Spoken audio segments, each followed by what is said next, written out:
Matters is brought to you live by Bahamas Maritime Connection. What is maritime? Maritime, simply put, relates to navigation or commerce on the high seas. Some say money makes the world go round. I say ships move the money that make the world move. Who navigates those large international ships? How often are international ships required to be surveyed and inspected? Maritime also protects our seas and borders by way of our local Bahamas Defense It Force. is very sad to say that out of 1,500 plus ships that are registered under the Bahamian flag, only a very small amount of Bahamians are employed. Maritime Matters. And pleasant good evening to you, our valued listening audience. Welcome one, welcome all. Welcome to Maritime Matters.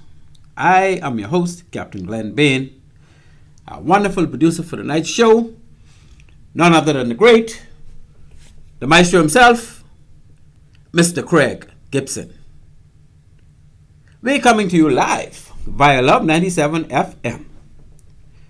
This is Tuesday, the 4th day of November, 2025. And if it's a Tuesday, you know the deal. It's Maritime Tick, Tick, Tick, Tick, Tick, Tick Matters. We encourage that if you're driving and tune in with us, please do so cautiously and ensure to take your time in getting wherever it is you are trying to get safely. As the saying goes, drive to arrive alive. Our sponsors for tonight's show are 101 Pharmacy and also Island Care Pharmacy. For all your medication needs, check out my little cousin, Shantia Hill McBride, and her lovely team at 101 Pharmacy in Nassau and Island Care Pharmacy up there in the northern city of Freeport. Fill your prescription at the store or send your refills via the online site 101pharmacy.com. That's 101 Pharmacy, all lowercase, all one word, .com. The 3 locations are East Street South. And of course, when you go in there, you got to say hi to my girl Joy. She is the pharmacist and she knows just how to fix you up. So that's East Street South, 2nd location, Charles Sanders Highway. And you know my cousin, good cousin, Silla run things, and that one. Silla is the one who runs the money. So just let her know when you go in there, Silla. I was listening to Maritime Matters, and Captain Bain said, when I come in here, you can give me a little something, something of that something, something, and Silla will fix you up. Silla and Silla Hairboy, that's my girl. That's my cuz, and you know how we carry on. We're a tight family, so can't get between us. And last but not least, we got Island Care Pharmacy up there in the 2nd city of Freeport, Grand Bahama, and you know who run things in that one. That's the one opposite, you know the road where Scotia Bank is, Explorers Way? Yeah, it's almost directly opposite the Region Center. Well, close to the Scotia Bank side, right? And you know, they got everything you need. Once you go in there, and again, you could call online, but you know, my cousin, my little cousin Shantia Hill McBride, she don't play. She makes sure everything ticking. So when you go in that Island Care Pharmacy, you ask for my big cuz Steph. And if she ain't that means she ducking work. Steph, if Steph, like, you know how we go, right? I can call it like it is. That if she ain't there, she ducking work. And I can tell her boss, who is Shani. And Shani said, daughter, oh Lord, what I get my trouble into? Anyway, we got up there in Freeport, Island Care Pharmacy. They got what you need. They got what you want. Just go in there, heal up everybody. And my big cuz could give you a little something, something of that something, something as you go along. So there you go. We are secondly sponsored by Bahamas Maritime Connection Limited. And that's us.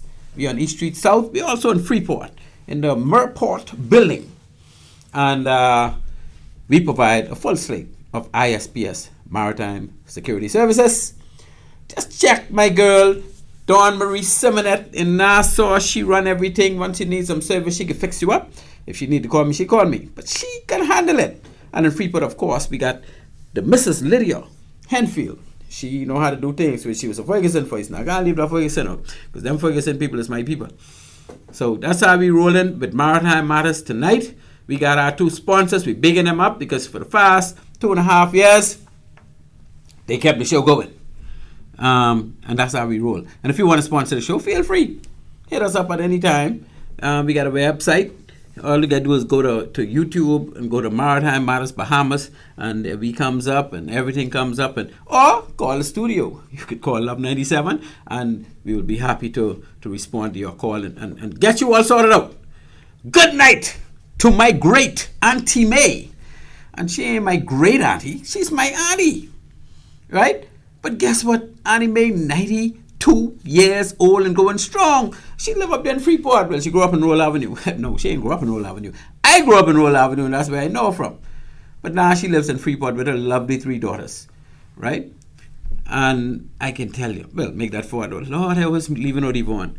We got Lauren, we got Margot, and what my God, sister name, oh Lord, I can get killed. Bernice. And then Yvonne. 4 daughters. She had 2 sons, God, and of course, Big Daddy Dwayne, who was a chief petty officer on the Defense Force. Both of them passed. And her husband George, my Uncle George, passed. And so it's only her and the 4 girls left. And guess what? Annie Mae is 92 and going strong. Strong. And strong. My girl easy. She tell me today, say she ain't going outside too much this past week. Say, but she can make up this week by making sure I go outside and catch some sun every now and then, get that good old vitamin D. Try to get a grip on Cable Beach. Paradise Island started to get around. And of course, you know, we had to whip that in line, because we had the great Mr. Basil Dean in charge of security on that end. But anyway, those are the 2 major topics we're going to talk about, because we're doing domestic maritime tonight. I have a whole heap of feeds on a whole heap of things that are going wrong, and new developments with around the Suez Canal, what the Houthis are doing. We had pirates that the Somali pirates went all the way off Indian grabbing ship. They caught one. All the people ran into the citadel, all the crew, until I think it was the Greek Navy or one of those navies came around, and when they go and went to the boat, the pirates hop in the little skiff and break off running, right? So they wasn't able to take over that ship because they couldn't get to the crew. They went in the citadel. This is an area like in the cockpit of a plane that's designed for all the crew to go in and lock up whenever pirates get on the ship. And they tried to board a second, or this was the second one. Well, they tried 2. The other one,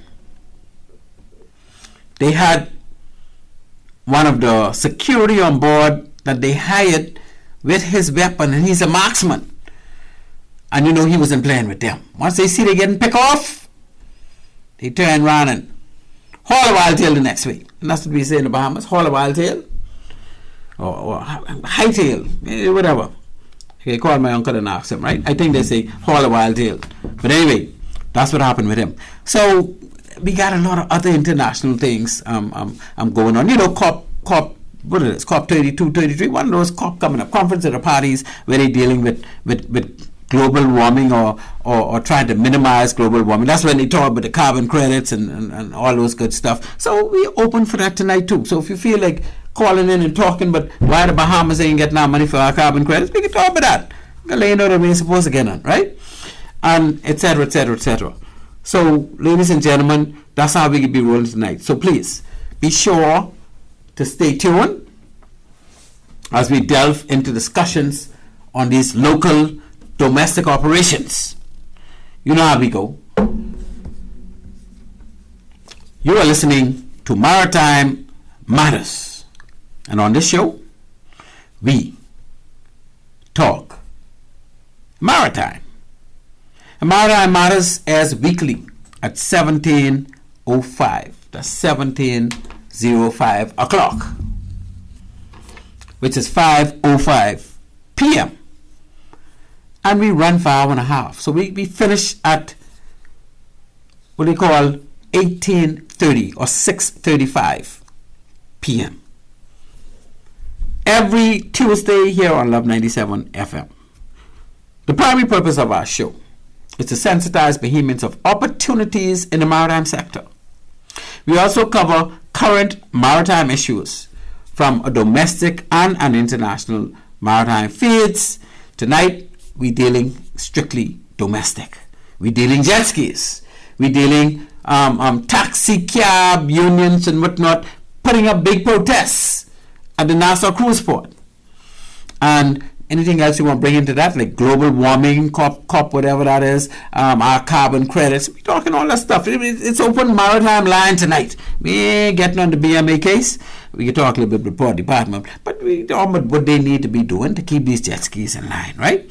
That's where we're going. So all y'all jet skiers out there, and all y'all people who do know a little bit about the jet ski operations, and y'all who have opinions on whether the taxis should strike and what they're striking for and why they shouldn't strike, all the rest of that, all that in it tonight. That's how we rolling. So the phone number to reach us, should you wish to get in on the discussion, is 326-8255. And we really want y'all to call and give your opinion on these things. These are local domestic things right in our neck of the woods. So you should have an opinion. I know you all know, some of you all didn't know what's going on, right? If you want to talk about some cruise ship stuff, we can talk about that too. But guess what? 326-8255 is the number to call if you want to reach us on the show. To hear a replay of the show or any of our previous shows, simply hit us up at any time via our YouTube page. That's Maritime Matters Bahamas. 3 words, just like I and love and you. Maritime Matters Bahamas. So just go to YouTube on your electronic device and type into the search box Maritime Matters Bahamas. So let's talk maritime. But before we get into the details, we'll move to our first break. And when we return, we will engage tonight's maritime discussions. Listen, people, you don't want to touch this one. You want to handle this. Come on. At One-on-One Pharmacy, our friendly staff is ready to serve you. Visit us today for all your prescription and over-the-counter needs at our East Street South or Charles Saunders Highway locations. We're open Monday through Saturday from 8 a.m. to 8 p.m. and from 9 to 4 on Sundays. In a rush? Send your refill scripts online at oneononepharmacy.com or ask about our convenient pickup service. One-on-One Pharmacy, providing personal health care with people at heart. At Bahamas Maritime Connection Limited, we offer first-class maritime security services throughout the Bahamas and the wider Caribbean. As experts in maritime security, we specialize in production of ISPS assessments and plans, verification audits, certified familiarization training, and port security consultancy, just to name a few. Our services also include provision of a security force to maintain all required ISPS facility security compliance. For all your maritime security needs, visit us today in Nassau at our East Street South location or in Freeport in the Kipling Building. Call us at 392-3515 or follow us on all social media platforms. Bahamas Maritime Connection, your leader in maritime security. Let's help you make the connection. Love 97, making the difference. It's a great feeling.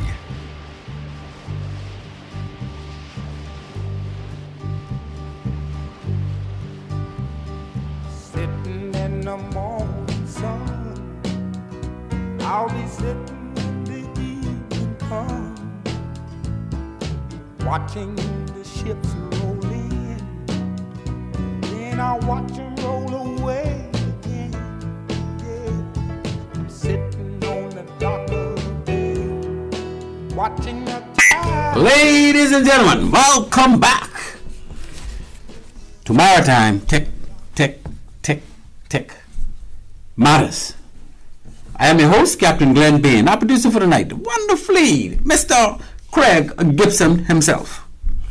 So, ladies and gentlemen, we're going to jump straight on to this taxi protest at Nassau Cruise Port. Many of you may have heard, it's been all over the news. They had it on the nightly news, they had it on the daily news, it's in the daily papers, and it was a big bus up, more or less, at Prince George Wharf, at the entrance of Nassau Cruise Port. And what's the cause of all this bus? But I want some of y'all to call and tell us what you know about this taxi protest that was staged at Nassau Cruise Port on Sunday. I can tell you what I know. Again, the numbers are called 326-8255. If you want to reach us and give us your input, 326-8255. Now, what I can tell you is that back in the day, it was back in 1996, 97, straight up to the 2000s, right?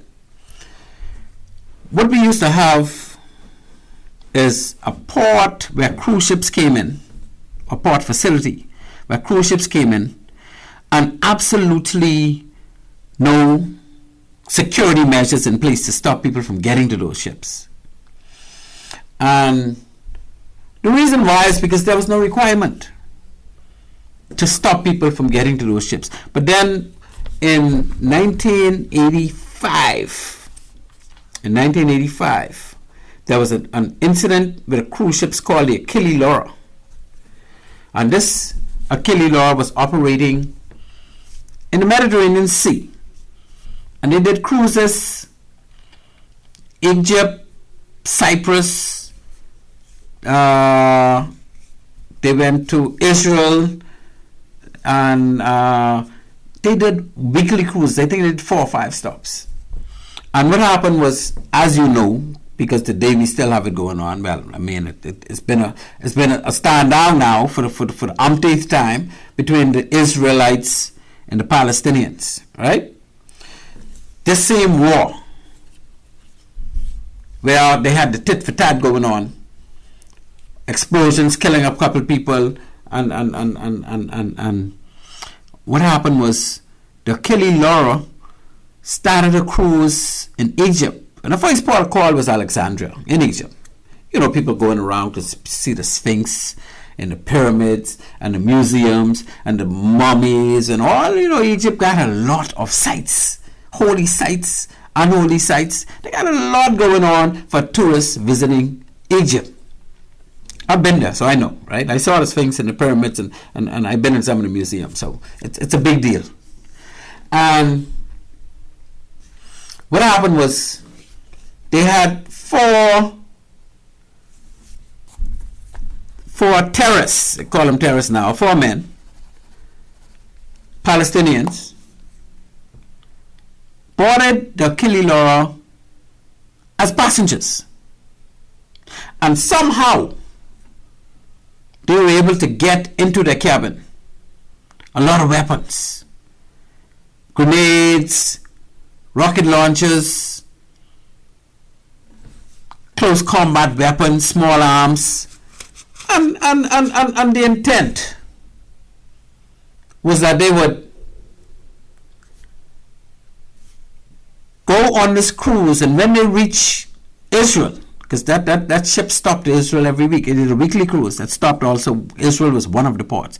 When they reached Israel, they would go ashore, they would carry their weapons, they would kidnap a few people, they would kill a few people, and they would make a big statement, come back on the ship, and make the captain leave. So it really was a terrorist attack planned by utilizing the cruise ship Achille Laura as the transportation, the means of getting those terrorists and their weapons into Israel. Because you know, Israel, she have a very strict border. I mean, from back then. She had to, right? And what happened? When they went to Alexandria, the cleaning lady, the lady that goes around from room to room. Well, one of them, they got a couple of them. Each floor probably got one, right? But she was going around cleaning the rooms. And this after, like, half of the people went ashore. Because, these ships ain't big. This is a cruise ship, like what the Dolphin was back in the day, right? They were like less than a quarter the size of these big monsters we have today. Excuse me. And they carried probably but 700-800 people. They didn't carry thousands of people.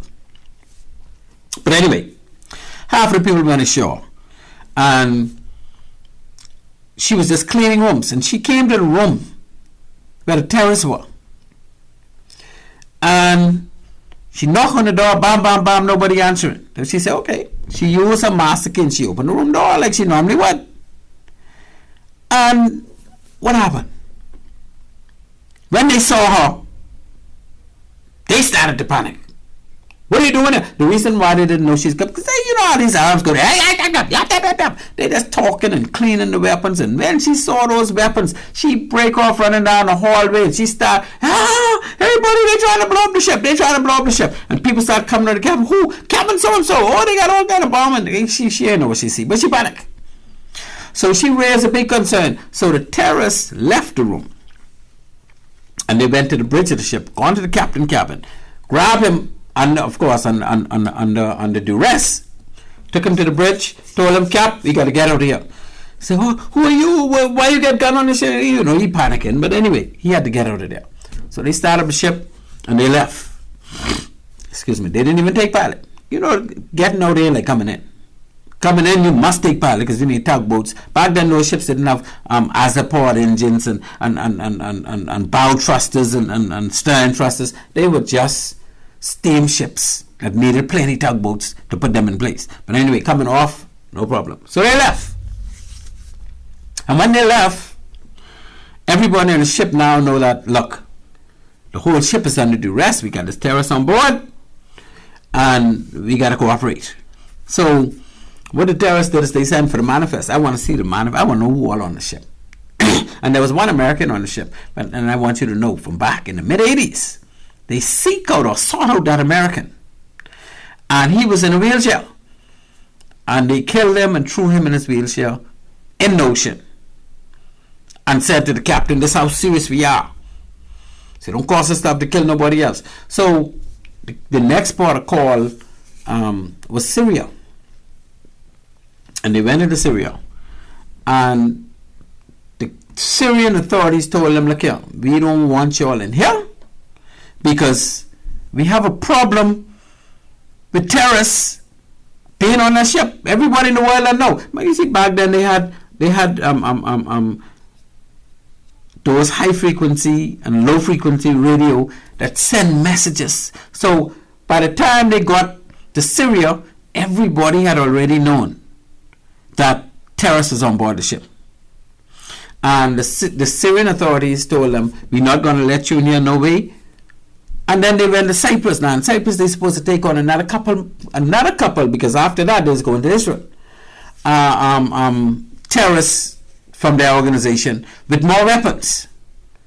And the Cypriot authorities told them, no, we can't give you access to come in. We're not going to give you pilot. We're not going to give you tugboat. So they floating everybody in the world hearing every day, the Killy Law is now off so-and-so, and they've been denied access, and yada, yada, yada, and they still have the people on board. And they knew when they threw the American in the sea, cut his throat and threw him in the sea and all that, right?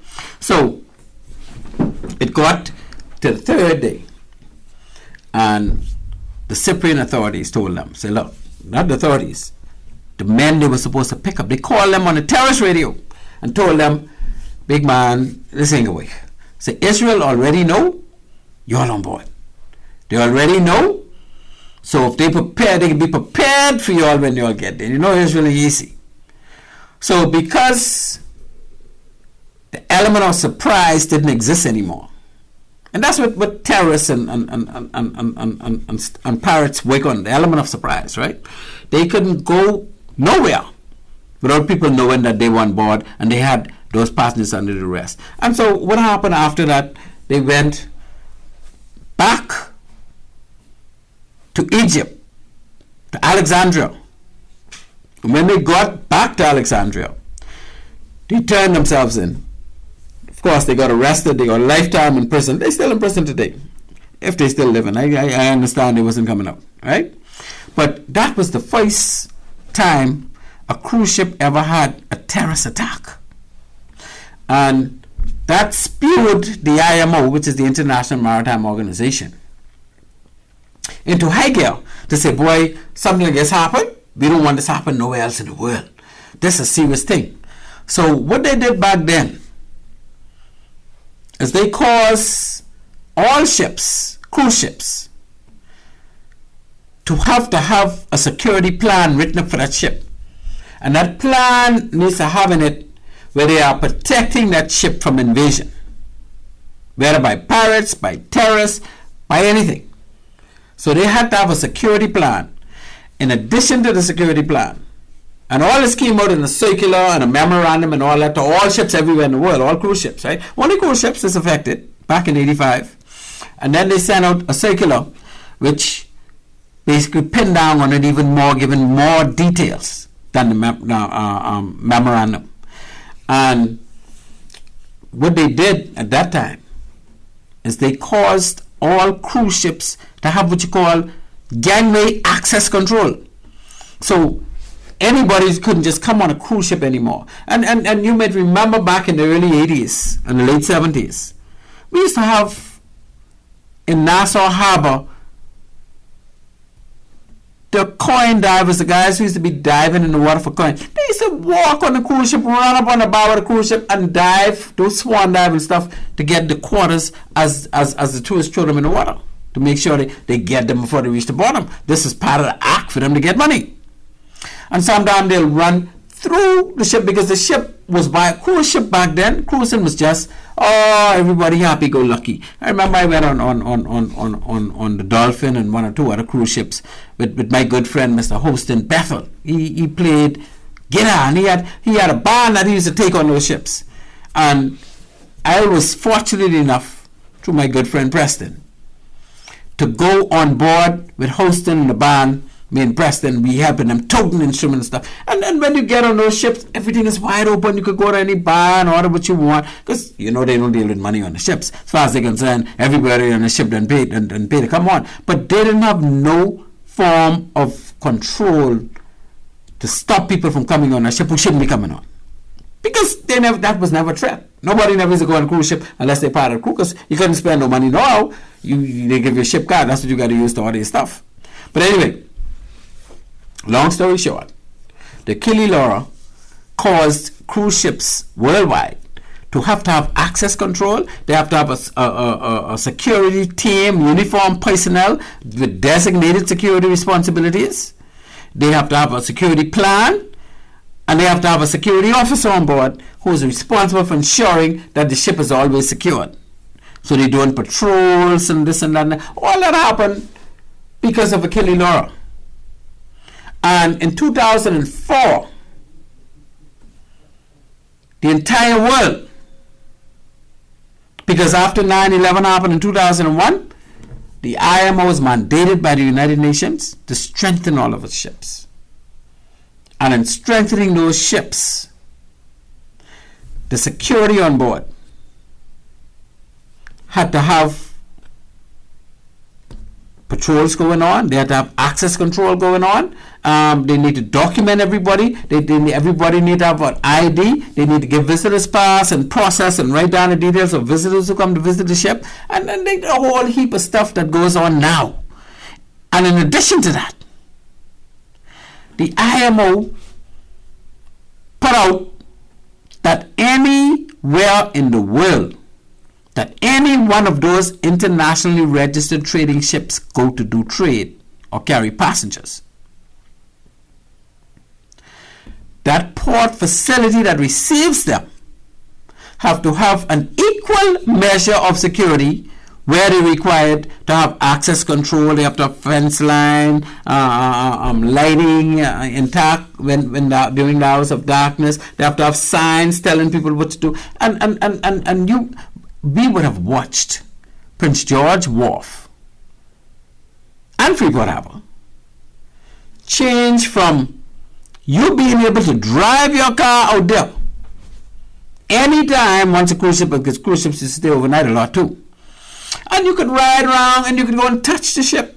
You could walk up on the gangway. Well, like I say, after 1985, you could go up on the gangway, but you can't go on the ship because they had access control in place, right? But prior to 85, man, in the daytime you go on any one of them cruise ship, ain't nobody you know. But after 85, they had access control. So we watched at Prince George Wharf, because while I was Deputy Port Control in the late 90s, we used to have a problem with the taxi drivers. Those taxi drivers were a right menace. They would go, well, anybody, like I say, was free to drive on the dock, free to walk on the dock. We had no security in place because it wasn't required, right? And the taxi drivers would be out there soliciting right as people step off the ship. And some of them used to hang out there, and some of them, I can tell you, was really nasty. They used to urinate all over the place. They had no bathrooms out there. They couldn't go on the ship and use the bathroom no more. So they would urinate out there just waiting because they won't go nowhere and come back and miss a job.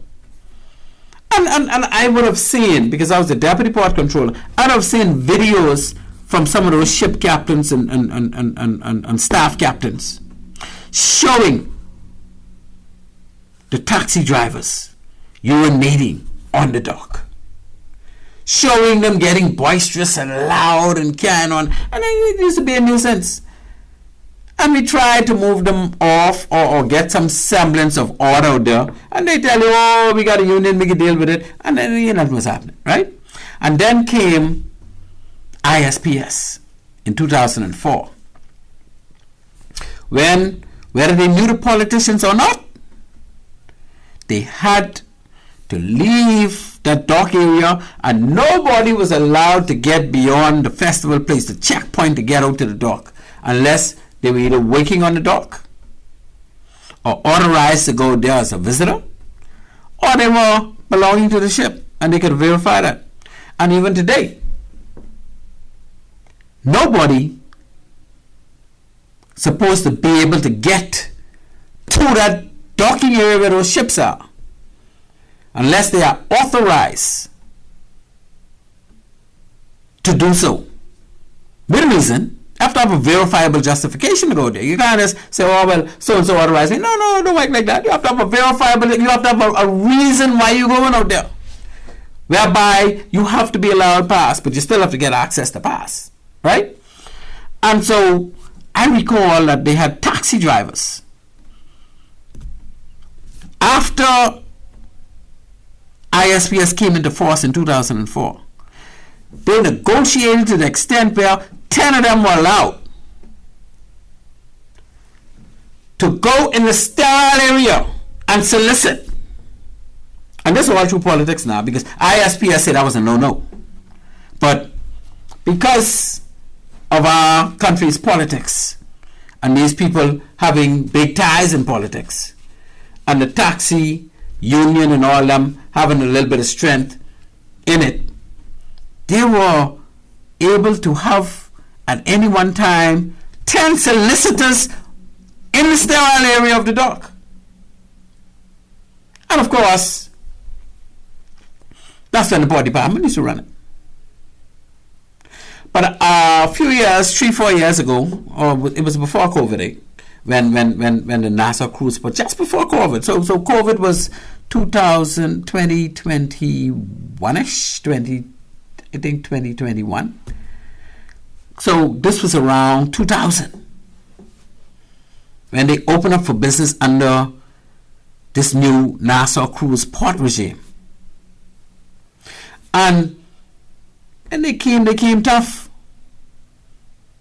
They decided that you don't have no more political influence in this, so we're going to apply ISPS the way it's intended. And those taxi drivers can't have them 10 people in the sterile area no more. And you know they don't like that, right? And then they had the call-up system right there on the dock. When people come out, they moved that off because they needed that space to do some good things, which we can see when we go there that they use it to improve. And so the taxi drivers are still in a system, kind of organized system where they have a call up and this and that and the next. And the port gave them an area where they can park the vehicles, because you know parking is a mess out there on Prince George Wharf. Anybody calling me 326-8255. I don't want you all to think only me want to know about what's going on over here. You know, you all call and say something. So what was done is the operators of Nassau Cruise Port, based on what I saw in the papers, Mr. Mike Morrow said what they did was they established that area where the Betty K company used to be. Remember when Betty K had that big fire and that all our operation right there, that big space? It gave that to the taxis to stage their vehicles for their call-up system, which is a very nice spot out there. You know how much people wish they get a park out there these days?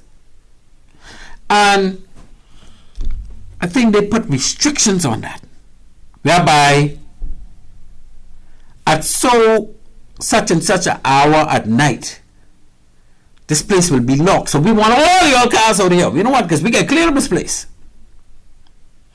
And then early the next morning, from 3 o'clock or 4 o'clock, whatever time it was, we will allow you all to come back in whatever order, and we can give you all, we can assist you all with getting a dispatch team that would keep semblance and order and semblance to say who next and who job coming up and things like that.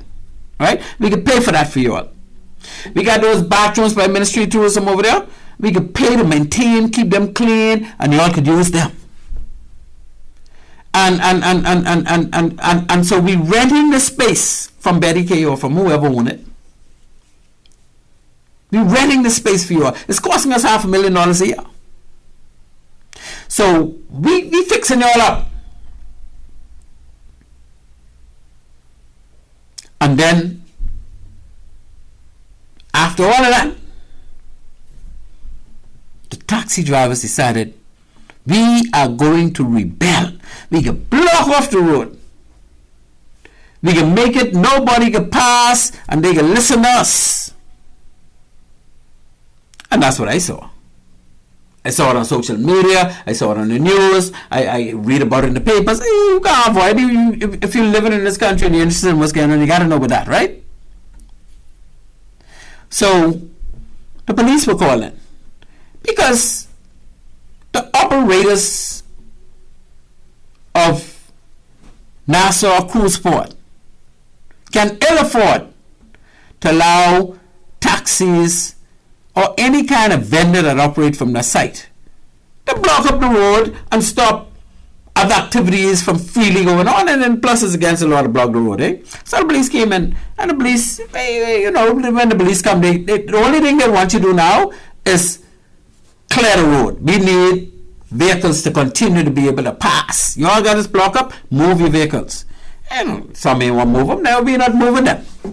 We have a problem with some of these things going on around here. We ain't being treated fairly, and no, that's not the way to deal with things. If you feel like you're being treated fairly, that don't give you the rights to go and block the government road, eh?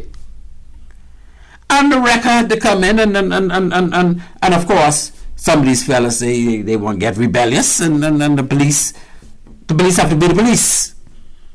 So we had a big breakup out there unnecessarily. Because if you have a problem with what is going on, and you deem it to be unfair in certain ways, there are ways to address. I didn't say you didn't try. I didn't say you weren't addressing it. But what I'm saying is, you should not have the right to block up the road and try and stop commerce. You wouldn't try it in the States, I can guarantee you that. So, without having all the details, and I wish somebody, 326-8255, any taxi drivers out there who drive from George Wharf, any taxi drivers out there who know anything about this, any people from the taxi union could call and tell us what it is that you were really protesting. What it is. I heard on some of the clips. Oh, they ain't got no bathroom there. But they say they fix up the tourists, the bathroom. I don't know. No. They gotta say they do that and they do it. I don't know. But what bathroom do you expect to be able to use? You expect to go in the back there where the tourists and them are, and then they must give you all a bathroom to use in the back there? Oh, man. And then they say they can fix up one area in the parking area so you can go play your domino and your checkers and hang out and wait, since you got to wait for your turn to come up and all that. Well, all this costs money and all this they want to do for you all. And then they ain't like you all hiding. Everybody know. Waking at Nassau Cruise Port doing taxiing or touring. I got good friends who done build plenty buildings off that, which I'm happy for. But I never met anybody who just saying, boy, it's so rough, we hiding. And I talking about from way back in the late 90s, early 2000s. That place was rocking. Taxi drivers, many times you go out there, you can't find a taxi. The taxi call-up system, empty. I telling you, I experienced this. I was a pilot with it for many years, so you can't tell me nothing. I used to go out there on a daily basis for years. So, ladies and gentlemen, with that being said, since ain't nobody won't call and say nothing, because I really would like to know what's the real reason why those taxi drivers were led to block up the road, carry on like that with the police, if all of these things are being taken care of for them. Maybe something I miss, but in reading about what happened, I see nothing that could warrant that type of protest where you got to block the street and all. I'm anti-protesting. I believe protests should happen anytime people feel like they need to protest, right? But meantime, we're still addressing the problem. Since nobody can call, we can go to our Facebook and come back and drop a jet skis, eh? Ladies and gentlemen, you're listening to Maritime Matters. And on this show, we talk maritime. I am your host, Captain Glenn Payne. Our producer for the night is Mr. Craig Gibson. We are going to move to a break, and when we return, we're going to dive deep into this jet ski operations in Nassau. At One-on-One Pharmacy, our friendly staff is ready to serve you. Visit us today for all your prescription and over-the-counter needs at our East Street South or Charles Saunders Highway locations. We're open Monday through Saturday from 8 a.m. to 8 p.m. and from 9 to 4 on Sundays. In a rush? Send your refill scripts online at oneononepharmacy.com or ask about our convenient pickup service. One-on-One Pharmacy, providing personal health care with people at heart. At Bahamas Maritime Connection Limited, we offer first-class maritime security services throughout the Bahamas and the wider Caribbean. As experts in maritime security, we specialize in production of ISPS assessments and plans, verification audits, certified familiarization training, and port security consultancy, just to name a few. Our services also include provision of a security force to maintain all required ISPS facility security compliance. For all your maritime security needs, visit us today in Nassau at our East Street South location or in Freeport in the Kipling Building. Call us at 392-3515 or follow us on all social media platforms. Bahamas Maritime Connection, your leader in maritime security. Let's help you make the connection. Love 97.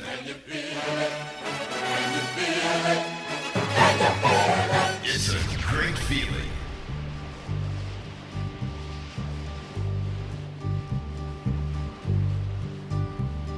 Sitting in the morning sun, I'll be sitting.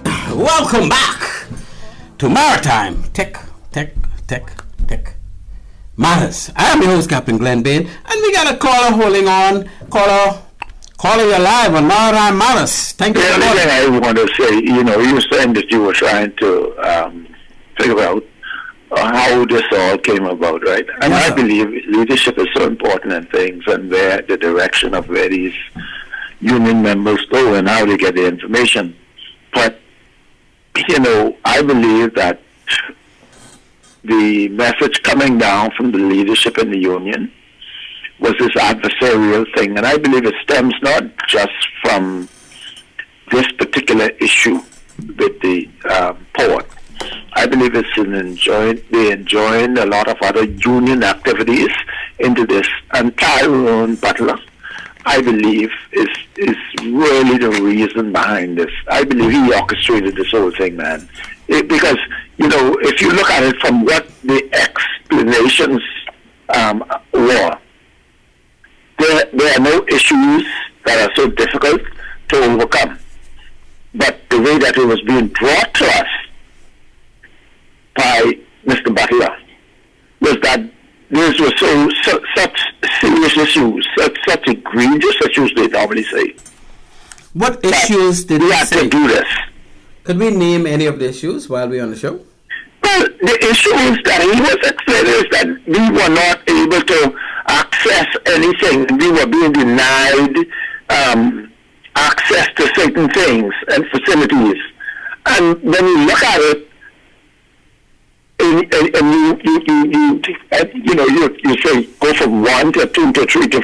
When you look at it, these are not issues. He put them all together and made them into this big convoluted to do. Yeah, but let's see if we can name any of them, because I still trying to figure out what. The bathroom, the part with the access to the tourists, to this and to that. But hold on, stuff like that. I mean, those things were well told before. Well, let's look at the bathroom, for example. That area that used to be tourism right there on the corner, by Scotiabank. Aren't those bathrooms available to taxi drivers? Yeah, but see, if you bring a lot of issues to people, right, and you say all of these issues they're not addressing. But is it an issue? Are they available to the taxi drivers? Because if they're available, then that ain't no more issue. That's exactly what I'm saying to you. So it's no issue. If you got hard-headed people and you bring things to them and all of these things are not being addressed, people don't disseminate them to say, this one ain't an issue, that one ain't an issue. You bring all of them together, you lump them in people up and say, these fellas ain't dealing with these things. And you got people, at varying times, they put all of these things together, So let's pass bathroom, because that ain't no more issue, right? So you say something about access to the tourists. What do you mean by? Yeah, you're saying you're moving them so far away from having access to these people, and you're allowing them to go and move into their own selection of things, right? Whether it be the bigger the other vehicles, the bigger towers in them, right? You mean like the tour buses and stuff? Yeah. Or the Tahoes and the little vans. Yeah, man. Taxi drivers drive. It was not likely, because the way that I wasn't out there with the group, right? Because I felt like, hey, man, this thing didn't need to happen. Yeah, I'm trying to make sense as to why they want to protest. Because everything at personalities, man. This thing, and as I step back now after this whole episode, and I look at Tyrone's affiliation with certain union members, he's trying to get his stuff out there, man. I really don't agree with Tyrone on this thing. Well, hopefully we'll get another caller coming with a different view to say why they think. Yeah, different or to agree with it. Well, I that's what I'm saying. I hope somebody can call in and give their reason why they think it should have happened. Yeah. Okay. Because I can't see the reason. I mean, I'm so happy. I don't see it. I don't see all that conduction and all of that stuff down there.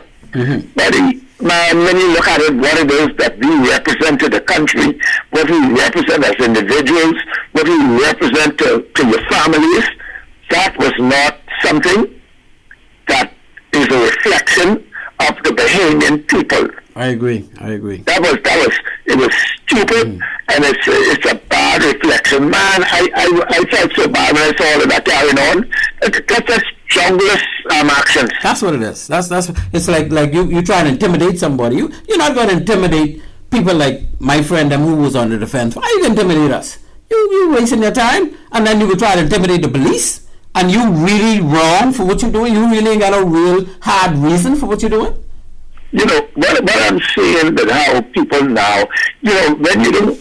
I mean, okay, let's step back for a minute. Let's step back. Mm-hmm. All right. We have this group who go out there saying you're demonstrating for a particular cause. Right. Now, how does it get from you demonstrating for a cause to these actions of almost, uncontrollable behavior? Yeah. And you're blocking up the road. Numbers of people jumping around and carrying on. How do you get from one level to the next? That don't make no sense. It don't add up. No, not now. In some cases, in my opinion, now, if it's something that is way doing that, I probably would be there with you. But how does it go to violence? But it got a way. Violence should be violence. No, when you come to any situation, violence. I wouldn't say it's the last resort, because you really even shouldn't get there. No, violence should be something that comes about because of something way down the road. Yeah, you want peaceful protest. There's no need to have a violent protest. Yeah, you allow the Constitution, you allow for peaceful assembly, peaceful demonstration. Yeah. You could come into that. But when you get to the point to get to violence and people parading around the individual now who the police is saying has perpetrated something that requires them arresting him, and others saying on the side, oh, you got to protect him. How do you protect a person who has criminal intent? Yeah, but not only that. I mean, it like you say, if you do something illegal, see, if you're protesting, it's not illegal, but protesting, but it becomes illegal when you're trying to block the government road. How you can block the government road and expect the police that don't know nothing about it? Don't call me that. Who you can call on when if you talk about you as an individual, when the pressure comes down on you and your family, who you can call? You better call you. You can call the police. You better call the police. So you expect the police now to protect you then, but the police is there to protect the entire Bahamian society. That's so right. You got to give them their respect, brother. Yeah, you can't block the road and don't expect them to do their job, eh? Hey, that's their job. Yeah, well, I thank you so much for calling and shedding that light on what took place. Man, I appreciate you. Yeah, well, thank you so much, and continue to listen to Maritime Matters, man. We're so happy to know that you're on board. Yeah, man, I appreciate you and your efforts in what you're doing, eh? Thank you, sir. Right. Thank you very much. Yeah, that was a great call. I am so pleased that gentleman decided to call in and express his views. See, I don't tell you all what mine is. And mine is based on what I read and what I saw on social media and what I know about a pod that is required to maintain ISPS compliant. I teach ISPS.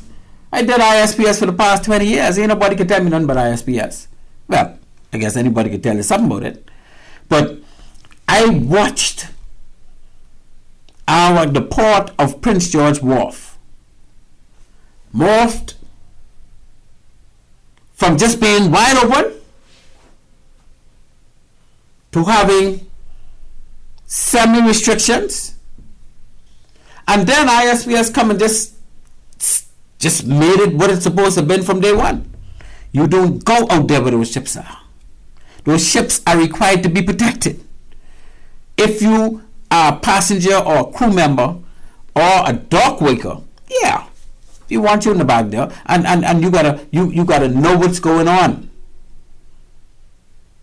But if you just want to go wandering about the place, you don't go in no restricted area like a port facility that has international ships. And not only that, we got some 20 plus, some 26, 27 international port facilities in the country, and you can't walk into none of them unless you authorize, because all of them have access control.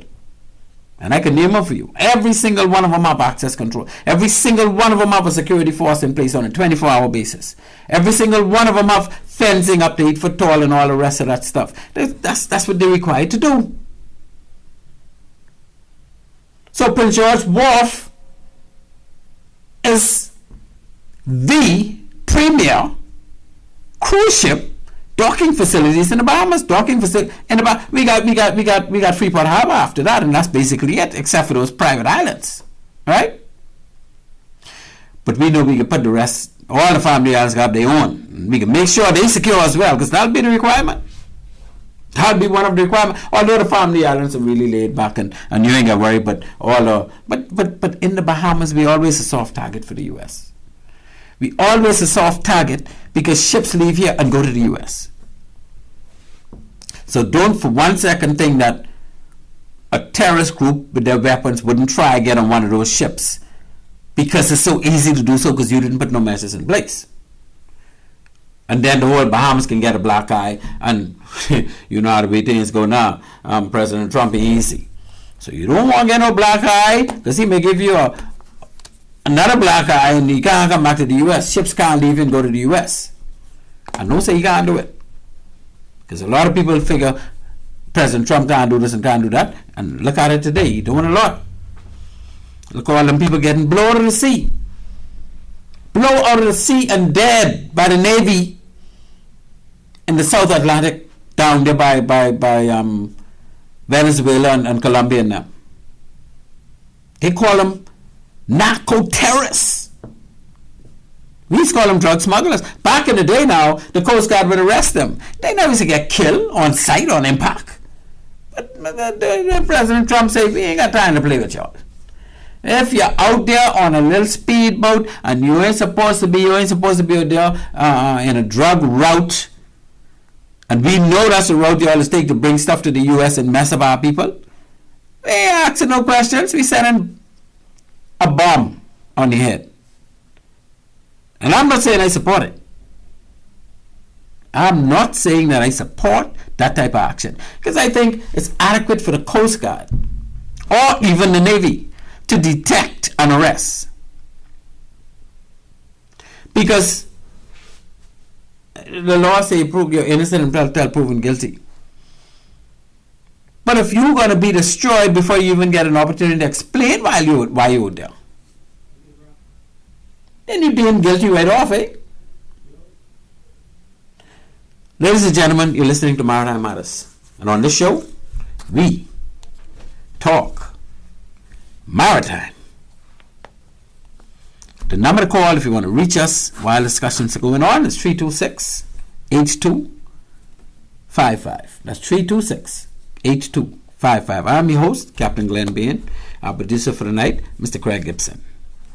We have been discussing the situation with the taxi protests at Prince George Wharf over the weekend. We're going to move now to jet ski operations, because those of you who follow social media would know that we're getting cries and complaints about jet ski operations at the hotels, particularly in the Cable Beach Strip. Now I'm going to take you down memory lane for a second now. Well, for a couple of minutes, right? You see, I happen to have been the person that was directly tasked with bringing semblance to the jet ski war. I'll refer to it as a war. They had like a war going on down there in Cable Beach. And they used to call it the Gaza Strip in Afghanistan and all the rest of that stuff, right? I want to walk you through what happened. I was seconded to the Port Department in 1994. I remember now, in 1992, the FNM dethroned the PLP for the first time and became the government. And in so doing, most of the boards were changed around. So the Port Authority board had a chairman that, just came in, and we had Mr. Robert Sweeting from Abaco, and he did a very good job. And he was followed by Miss Daphne Duncombe Cooper.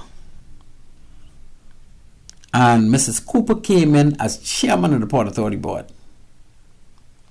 And when she came in, and she started to hear about all the problems we were having, because Mr. Robert Sweeting had already started to address them. You see, I was deputy port controller, so the port controller at the time, my boss was Mr. Harvey Sweeting. And he didn't want nothing to do with it. And as a matter of fact, he told me, this is your baby. You deal with the jet ski issues. You deal with the ferry boat to Paradise Island issues. You deal with the tugboats on the dock. I'll deal with some of those things. But he dealt primarily with the ministry. He dealt with the PS on everything. He dealt with other departments in government on certain things. He did with all the people coming to have meeting with this, meeting with that, the docks committee. So he was happy at the handful, right? So he would leave the boat inspections and jet ski power. He'd leave all that to me. And I took it on. But I didn't only take it on. I take it on in unison with Mr. Robert Sweeting and later on Mrs. Daphne Duncan Cooper. And I can tell you, what we did as a team was we got together. They had two associations. They had the Association for Cable Beach and they had an association for Atlantis on Paradise Island. Bahamas wasn't there now. Remember now, it's just Nassau Beach Hotel, what the middle one there was, Crystal Palace Hotel, and then the government, the hotel that the government had on, the Cable Beach Hotel. And he had, of course, Ambassador, that later turned into the all-inclusive one name now, Breezes, right? And when I went out there for the first time, I looked and I couldn't believe what I saw. I was like, this absolutely no semblance. These people, everybody do what they want to do. So we started to call meetings. The chairman, myself, some of the hotel managers, particularly the director of security at the hotels. And what we did was we started to lay out what needs to happen. We have a call-up system, we need to make it work. Now, if somebody want to, what they used to call it, go renegade. That's what they used to call it back in the day. If somebody want to renegade the system, in other words, you don't want to wait for your turn, or you want to bring bikes so they got any license, or whatever the case may be. If you want to come out there and renegade, we'll pull whatever bike you bring out there, and at the end of the year, you're going to get no re-registered, because you're trying to be a menace. And we give full leverage to the president and members of the Jet Ski Association, particularly for Cable Beach, because that one was a real mess, right? And I got together with the hotel security team, and we arranged that the security would be on the beach, and that security, or those securities that are going to be where the jet ski guys are to monitor and help monitor them, would have the power to write reports on anything that goes wrong or out of whack. And they started to write those reports, and I started to call in those jet ski operators or owners based on those reports to say, explain this. And once we started to get more than one report on an operator, we would, at the end of the year, when it's time for them to get their registration renewed, we would not renew them. In some cases, we would even revoke what exists. We take it back. And I took a step further the following year. You know what I did? I got together with the Attorney General office, and they designated a particular court that they would say, Captain Bain, you bring those reports to me. And I looked at the report, and I looked at what was in the Port Authority Act. Because now jet skis came under the Port Authority. I didn't have a jet ski act as yet, right? Because if you want to go out there and us give you registration to operate for hire, you're going to register under the boat registration. We can give you a number and we can do everything we need to do. But that act says if you do certain things, we could fine you. And we the courts started to call, based on these reports, started to call jet ski operators in and jet ski owners in and fine them. Mind you, the fine was saying like $50 and this and that. But the fact that they had to do that made them realize this thing have more teeth than we ever thought. So it was a tripod approach, right? It was us putting port officers out there, the security force for the hotel writing reports and giving them to us, and then it was me working directly with the AG office to get some of these cases in some of the courts. And I only knew that some of the jet ski owners would come to me later, say, Cap, no, they never come. They going to be Mr. Ben. Mr. Ben, boy, I know you had to pay that money. I had to go pay for a lawyer. See, because when they go to court, they're trying to get off. So they're actually getting lawyers to get them off. But the lawyers couldn't override law. And those reports were very vivid, straightforward, and the violation of the law was clear. So the lawyer basically has told him, man, okay, you take this $100 fine, take this $50 fine, because I can't see how I can get you out of this. It wasn't no big deal. But that is the way that we were able to bring semblance to the Gaza Strip. And I'll tell you what started to happen. The jet ski operators themselves, you see, you may have 10 to 15% of them who want to renegade. Oh, we got a phone call coming in.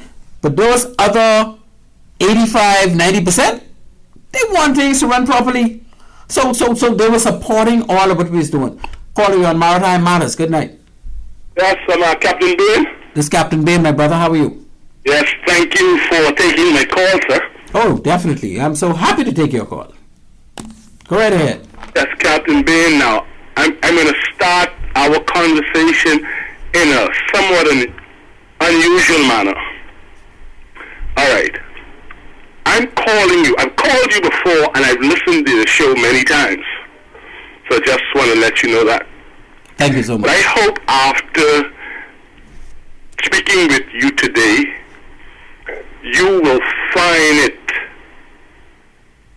necessary to never speak about taxi drivers in the manner which you've spoken and are speaking about them today.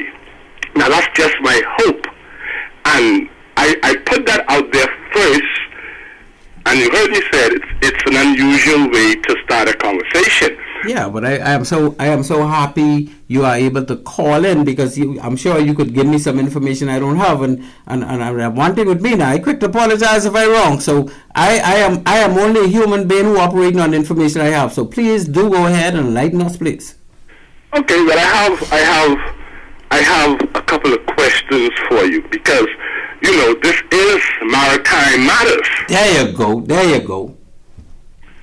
Okay, so how does taxi drivers and taxi operation fits into maritime matters? Well, let me tell you how it fits into maritime first, right?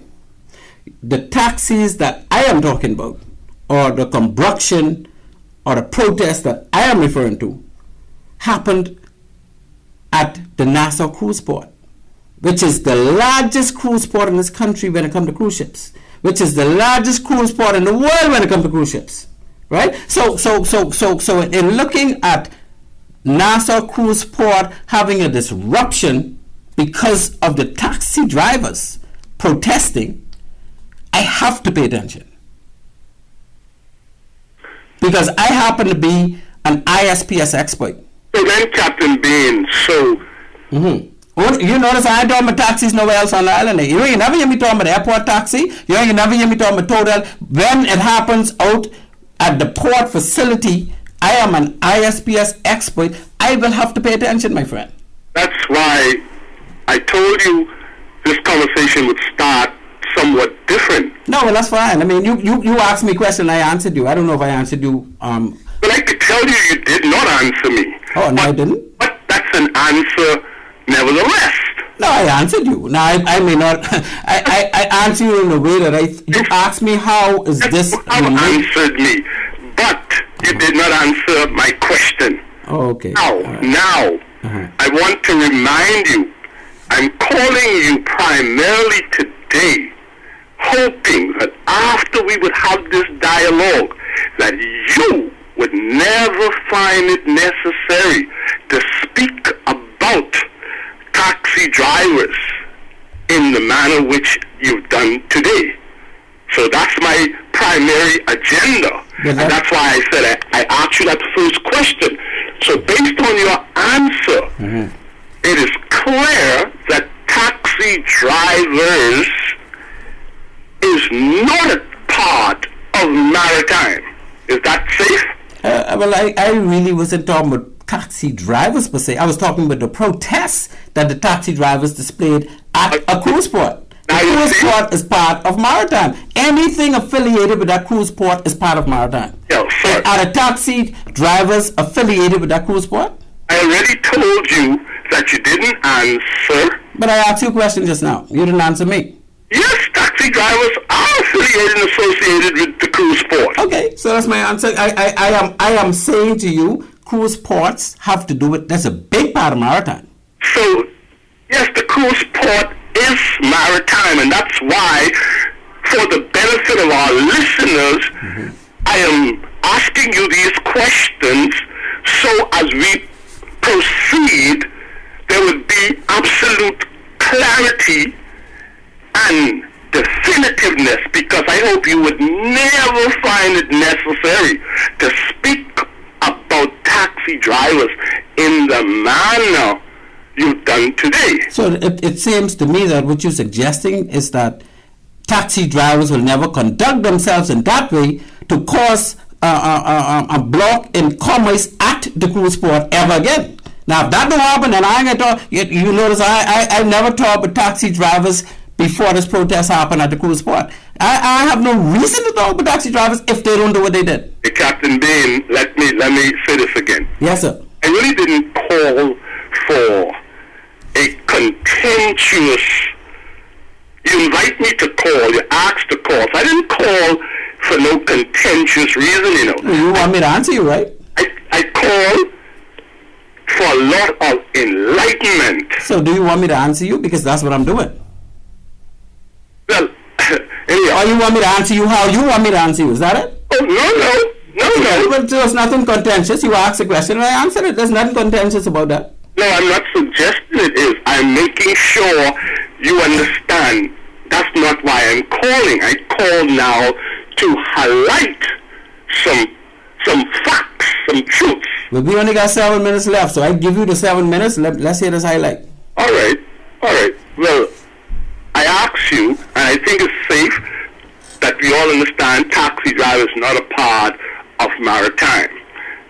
It's also safe. So why are you saying that it's not a part of maritime if it's operating at a cruise port? While the Prince George dock comes under maritime, taxi drivers utilize that area or share that area with the cruise ship and with the captain Deans and everybody. Yeah. So we're sharing that space.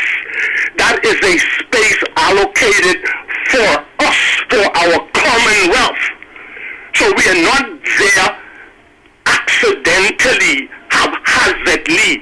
We are there as a vital part of the good operation or goodwill of that area. And I think that's the reason why they're spending those hundreds of thousands of dollars so that you could be facilitated in the same light that you're expressing. I agree with you. So they are spending that hundreds of millions or thousands of dollars so that you can have employment and so that our number one industry will provide for the citizens of this country as it intended to do. I agree with you 1,000%. But see, me and you have no argument because we saying the same thing. I tell you, I didn't come here for no contentious reason. I come here to highlight and to make some smart out of what's happening. So if you understand what I've already sat there and you agree, I'm trying to bring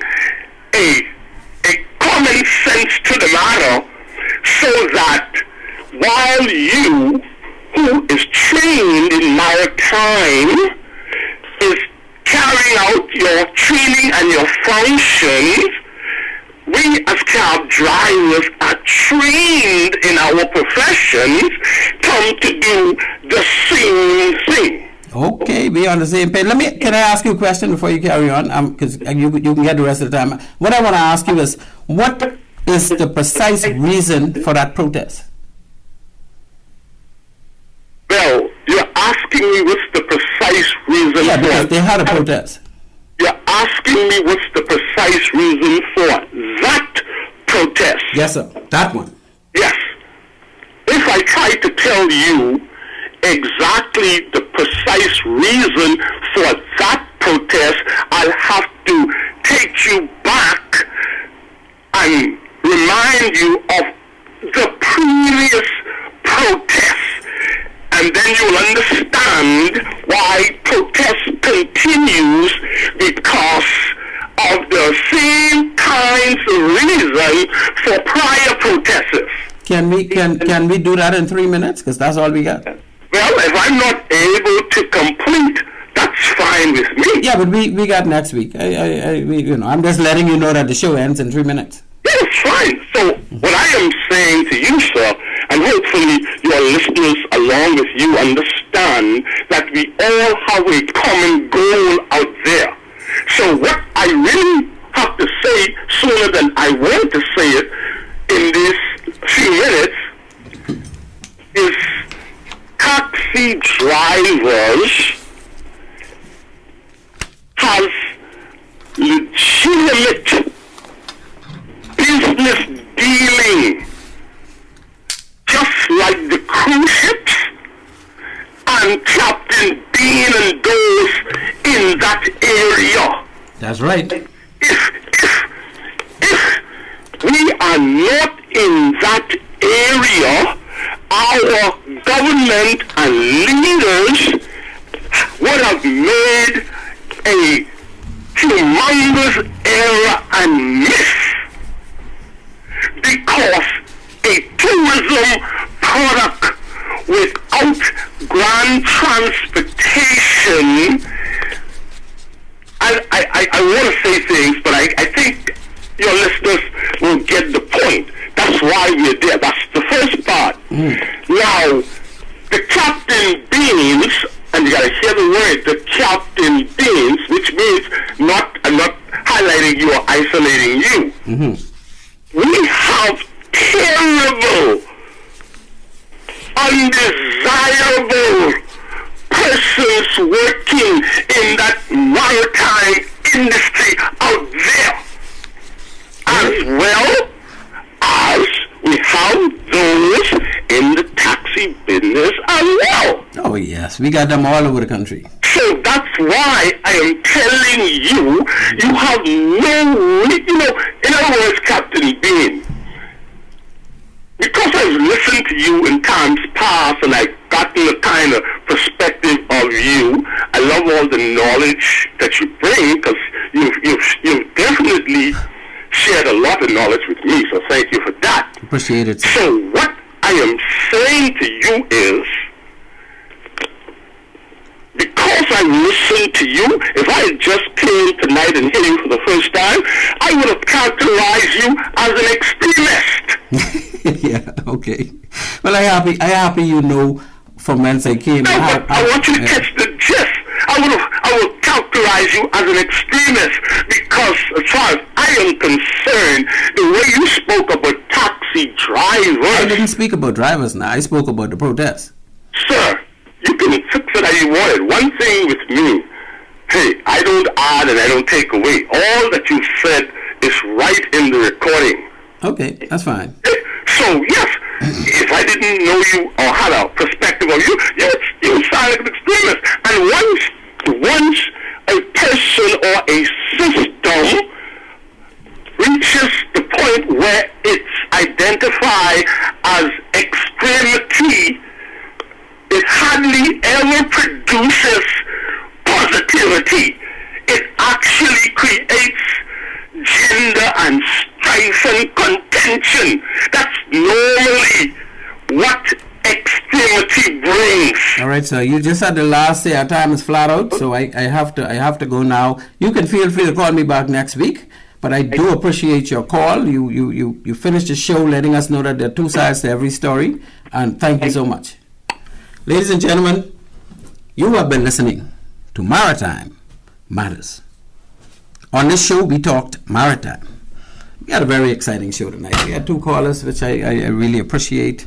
We didn't get to the nitty-gritty of all the jet ski stuff that took place over the years, but we talk about it a bit. We talk about the strike by the taxi drivers, and about the fact that, we're running a big port out there with cruise ships that we have an obligation to protect, not only the ship out there on the docks, but commerce surrounding those ships on the docks. So I say to you, thank you so much for listening to us tonight. Continue to follow us. We do appreciate you following us with Maritime Matters. My producer for the night, of course, Mr. Craig Gibson. Our sponsors for the night, Bahamas Maritime Connection, Island Care Pharmacy, and of course, 101 Pharmacy here in Nassau. So with that, ladies and gentlemen, I want to say good night to my Annie Mae. I want to say thank you again for my callers for making the show what it is. And as always, Maritime Matters. Tick, tick, tick, tick, tick. Out. I'll be sitting when the evening comes, watching the ships roll in. Then I'll watch them roll away again. Yeah. I'm sitting on the dock of the bay, watching the tide roll away. Just sitting on the dock of the bay, wasting time. I left my home.